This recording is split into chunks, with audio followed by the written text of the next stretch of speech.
Hai, Assalamualaikum warahmatullahi wabarakatuh. Jumpa lagi bersama saya, Rahma Manafa, di channel Info Kampus. Ya, pada pertemuan kali ini atau pada sesi kali ini, saya akan menjelaskan mengenai bagaimana mengenal jurnal ilmiah sebagai target publikasi. Ya, eh, sebelum kita lanjut, eh, eh, mohon untuk di subscribe channel ini untuk mendukung uh, produksi video-video selanjutnya. Ya, baik. Kita langsung saja ya. Pertama-tama kita mesti mengenal dulu bagaimana jurnal ilmiah itu. Nah, jurnal ilmiah itu terbagi dua. Yang pertama ada jurnal internasional, kemudian ada jurnal nasional. Jurnal internasional itu untuk jurnal nasional itu jurnal-jurnalnya itu untuk internasional dan bereputasi dan memiliki IF atau WOS atau SJR atau terindeks Scopus. Kemudian yang kedua itu karakteristiknya adalah jurnal internasional bereputasi. Apakah dia terindeks WOS atau Scopus, dan jurnalnya terkategori belum memiliki IF atau SJR, tapi sudah terindeks WOS atau Scopus. Yang ketiga itu adalah jurnal yang terindeks pada database internasional lainnya, misalnya DOAJ atau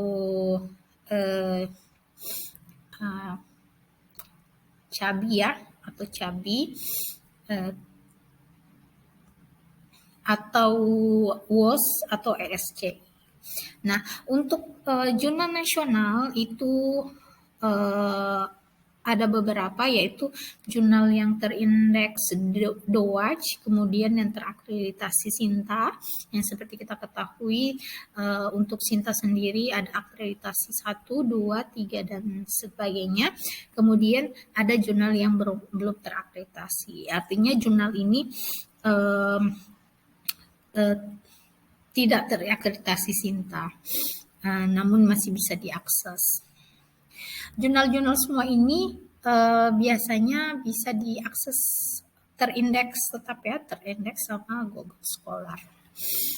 Berikutnya untuk jurnal internasional, yang dikategorikan jurnal internasional adalah jurnal dengan bahasa resmi PBB, di mana bahasa resmi PBB ini terkategori bahasa Arab, bahasa Inggris, bahasa Prancis, Spanyol, Rusia, dan Tiongkok. Dan jurnal ini terindeks database internasional bereputasi.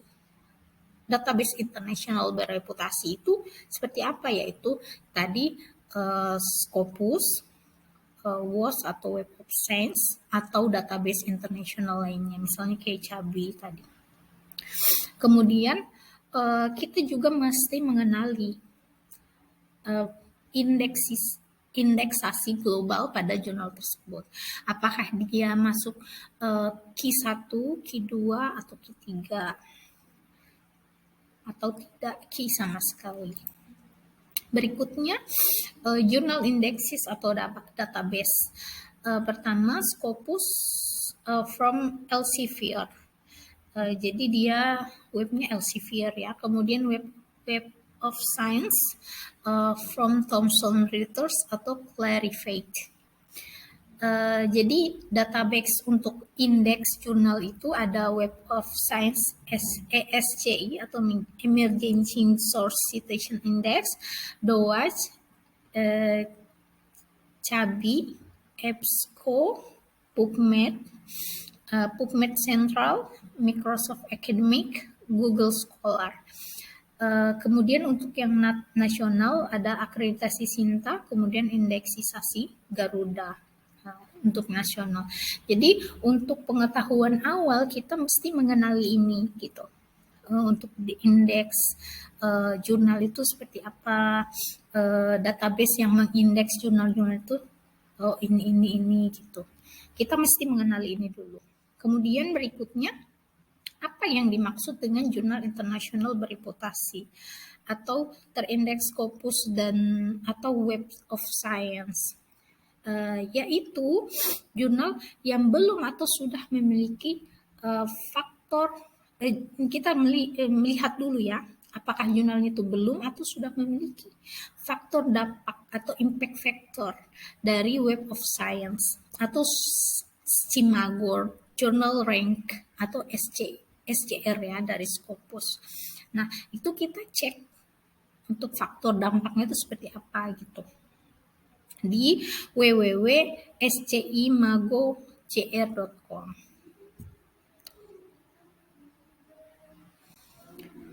Nah, mengenal Scopus. Scopus itu sama ya. Scopus itu di www.scimagocr.com. Untuk kita melihat faktor impact dari sebuah jurnal internasional.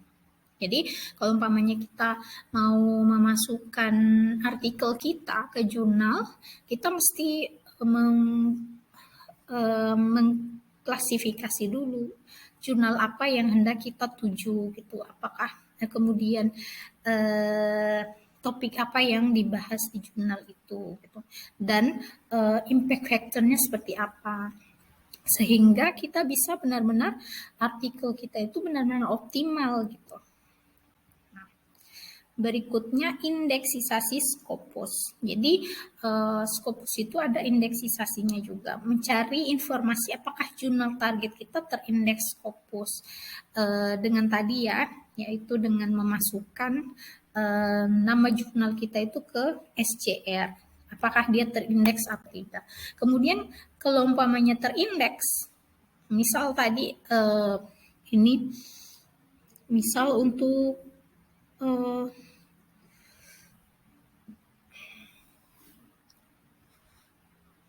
PLOS ONE ini jadi misal untuk jurnal PLOS ONE kita masukkan ke SCR tadi ke SCR ternyata dia terindeks. Nah, kita lihat apakah dia masuk kategori Q1, Q2, Q3 atau Q4. Nah, kita lihat untuk PLOS ONE itu dia masuk kategori apa gitu, mesti kita lihat lagi.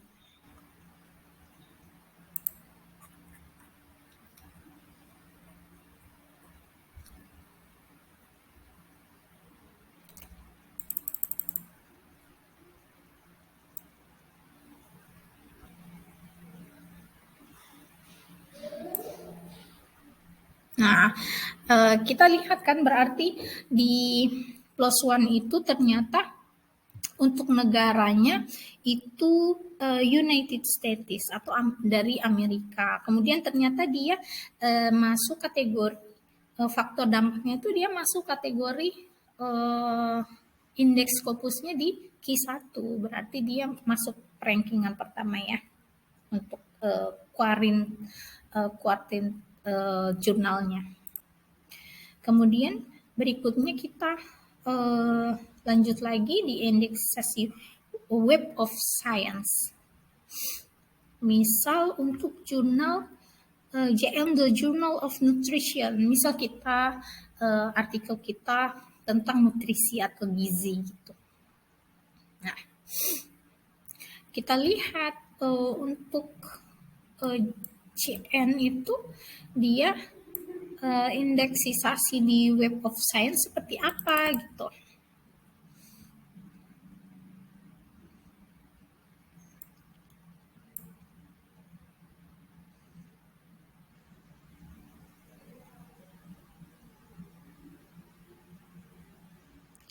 Oh, ternyata di tahun 2020 ini impact factor dari jurnal JN The Journal of Nutrition itu 4.798. Jadi impact factornya tuh besar gitu. Nah, berikutnya untuk melihat informasi indeksisasi. Jadi kita mesti melihat pada jurnal itu informasi indeksisasi dari jurnalnya gitu. Jangan asal masuk kayaknya jurnalnya bagus, kayaknya murah, gratis.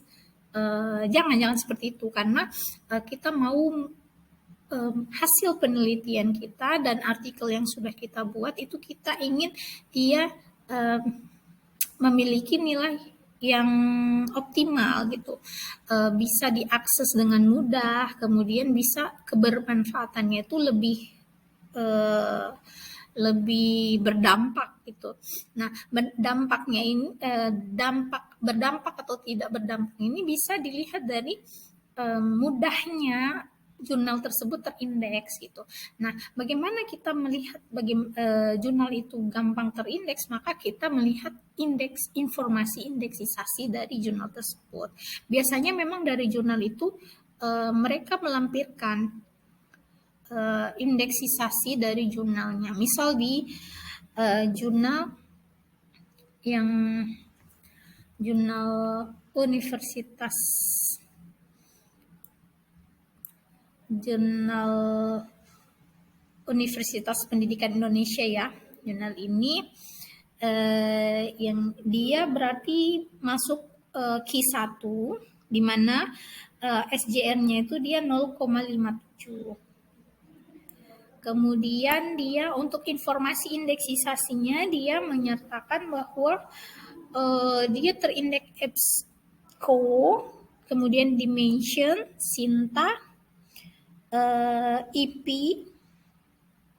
kemudian dia terindeks Scopus indeksnya itu Q3 gitu. Q3. Untuk SJR-nya dia Q1. Jadi seperti itu ya. Jadi untuk di jurnalnya itu dia pasti kelihatan ya informasi indeksnya. Kemudian untuk mengetahui indeksisasi dari jurnal ini kita tidak serta-merta langsung tahu, tetapi dengan istilahnya jam terbang yang tinggi. Jadi maka dari itu kitalah yang mesti memfamiliarkan diri dengan jurnal yang relevan dengan bidang kita gitu, bidang Anda gitu.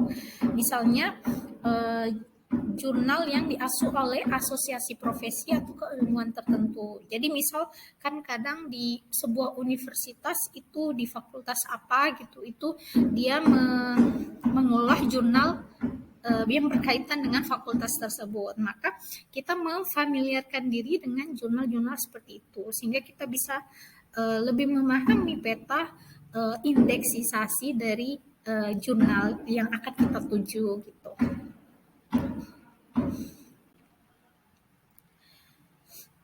Nah, ini contoh-contoh jurnal ya. Misalnya kita untuk penelitiannya itu lebih ke arah cancer gitu. Maka kita memfamiliarkan diri dengan jurnal-jurnal tentang cancer gitu. Misalnya AACR, American Association for Cancer Research. Kemudian jurnal Cancer Discovery, dan misal European Society of Cardiology gitu. Nah, kita mesti memfamiliarkan diri dengan jurnal-jurnal sejenis.